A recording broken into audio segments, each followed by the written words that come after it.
Hello yes നമ്മളിന്ന് അർത്തുങ്കൽ പള്ളിയിലാണ്. കുറേ ചരിത്രം പറയാനുള്ളൊരു പള്ളിയും കൂടിയാണ് അർത്തുങ്കൽ പള്ളി.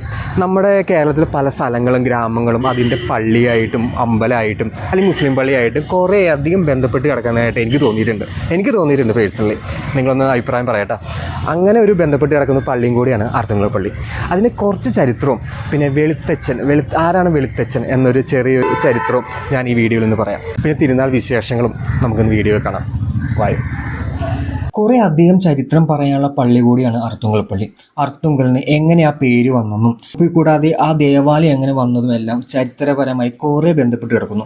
അതെല്ലാം ഒരു ലോങ് വീഡിയോസായിട്ട് നമുക്ക് പിന്നെ കൊണ്ടുവരാം. നമ്മൾ ഇന്ന് സംസാരിക്കുന്നത് അർത്തുങ്കൽ പള്ളിയുടെ രണ്ടാമത്തെ വികാരിയച്ഛനായി സ്ഥാനമേറ്റ ഇറ്റലിക്കാരനായ ഫാദർ ജിക്കോമോ ഫെനീഷ്യ എന്ന അച്ഛനെ കുറിച്ചാണ്. 1583 തൻ്റെ 26ാമത്തെ വയസ്സിലാണ് ഫാദർ ഫെനീഷ്യോ അർത്തുങ്കലിൽ വികാരിയായി സ്ഥാനമേൽക്കുന്നത്.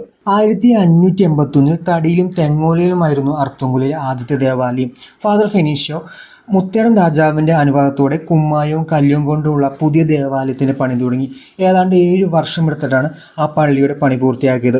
അങ്ങനെ പുതുക്കിപ്പണിത 3ാമത് ദേവാലയമാണ് അർത്തുങ്കലിലെ നമ്മൾ ഇന്ന് കാണുന്ന പഴയ ദേവാലയം. ജനങ്ങളുടെ കാര്യങ്ങൾ മാത്രമല്ല, അന്നത്തെ രാഷ്ട്രീയ സാമൂഹിക കാര്യങ്ങളിൽ വളരെയധികം സ്വാധീനം ചെലുത്തിയ അർച്ചനായിരുന്നു ഫാദർ ഫെനീഷ്യോ. ആ കാലഘട്ടത്തിൽ മാറാ രോഗമായിരുന്ന വസൂരി പോലുള്ള അസുഖങ്ങൾക്ക് ഔഷധം കണ്ടുപിടിക്കാനായി യാത്ര ചെയ്തതും വനവൈദ്യം പഠിക്കാൻ കാടുകളിലെ ആദിവാസികളുടെ ഇടയിൽ പോയതും എല്ലാം ചരിത്രത്തിൽ നമുക്ക് കാണാൻ സാധിക്കും.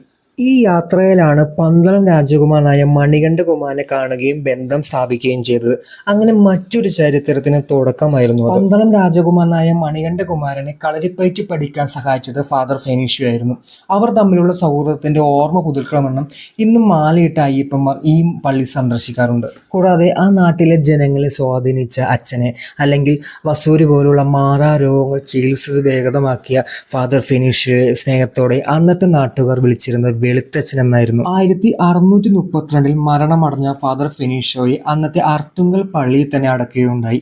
അദ്ദേഹത്തിന്റെ മരണശേഷം 7 വർഷത്തിന് ശേഷമാണ് വിശുദ്ധ സെബസ്ത്യാനോസിന്റെ തിരുസ്വരൂപം അർത്തുങ്കൽ പള്ളിയിലേക്ക് വരുന്നത്. ഫാദർ ഫെനീഷ്യോയുടെ മരണത്തിൽ അതീവ ദുഃഖിതരായ ജനങ്ങളുടെ ഇടയിലേക്കാണ് വിശുദ്ധ സെബസ്ത്യാനോസിന്റെ തിരുസ്വരൂപം കടന്നു വരുന്നത്. വിശുദ്ധ സെബസ്ത്യാനോസ് ആരാണെന്ന് അറിയാത്ത അന്നത്തെ സാധാരണ ജനങ്ങൾ ഈ വരുന്നത് ഞങ്ങളുടെ വെളുത്തച്ഛനാണെന്ന് കരുതുകയും ചെയ്തു. പിന്നീട് അങ്ങോട്ട് ഫാദർ ഫെനീഷ്യോയിൽ നിന്ന് മാറി വിശുദ്ധ സെബസ്ത്യാനോസിലേക്ക് ആകർഷകരാകുകയും പുണ്യാളനെ ആരാധിക്കുകയും ചെയ്തു എന്ന് ചരിത്രം പറയുന്നു. അങ്ങനെയാണ് വിശുദ്ധ സെബസ്ത്യാനോസ് വെളുത്തച്ഛനായി മാറിയത്. എല്ലാ വർഷവും ജനുവരി 10 മുതൽ 27 വരെയാണ് അർത്തുങ്കലിലെ പ്രധാന തിരുനാളായ മകരം തിരുനാൾ ആഘോഷിക്കുന്നത്. പ്രധാന തിരുനാൾ ദിനമായ 20-ാം തീയതിയാണ് പ്രസിദ്ധമായ 4 മണിക്കൂർ നീണ്ടു നിൽക്കുന്ന പ്രദക്ഷിണം നടക്കുന്നത്. ഓക്കെ, ഇത്രയേ ഉള്ളൂ.